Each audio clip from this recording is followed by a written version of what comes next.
Hello everyone, তো আজকে আমি সারাদিন কি করলাম সেটাই তোমাদের সঙ্গে একটুখানি শেয়ার করব। ওহো, বলাই তো হয়নি। হাই, আমি রিঙ্কি, আশা করি সবাই খুব ভালোই আছো।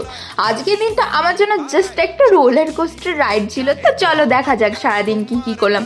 তো সকাল সকাল আমি তো বেরিয়ে গেছিলাম টিউশন পড়াতে, আর আমি দুটো মিষ্টি বাচ্চাকে পড়াই। ওদের পড়িয়ে বাড়ি এসেই ছুটলাম কলেজের দিকে। আর সত্যি কথা বলতে আমি কিন্তু অনেক অনেক অনেক দিন পর যাচ্ছি আজকে কলেজ।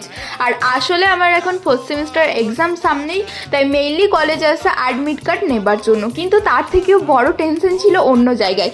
আজকে ছিল আমাদের প্রজেক্ট জমা দেওয়ার লাস্ট ডেট, আর আমার কাছে একটা দুটো নয়, পুরো 4টে প্রজেক্ট ছিল। সারা বছরের কাজ আমি এক রাতের মধ্যে জেগে কষ্ট করে কমপ্লিট করেছি। তার উপর আবার অ্যাসাইনমেন্টেরও কাজ ছিল।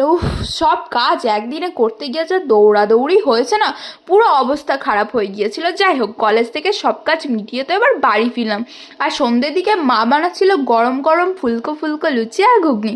উফ, দেখেই তো লোভ সামলাতে পারলাম না, তাই তোমাদের জন্য একটুখানি ক্লিপ তুলে নিলাম। সারাদিন এত খাটাখাটনির পর মায়ের হাতের এই গরম গরম লুচি ঘুগনি খেয়ে মনটা জাস্ট ভালো হয়ে গেল।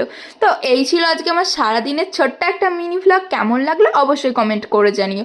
আপাতত এইটুকুই, দেখাবে নেক্সট ভ্লগে।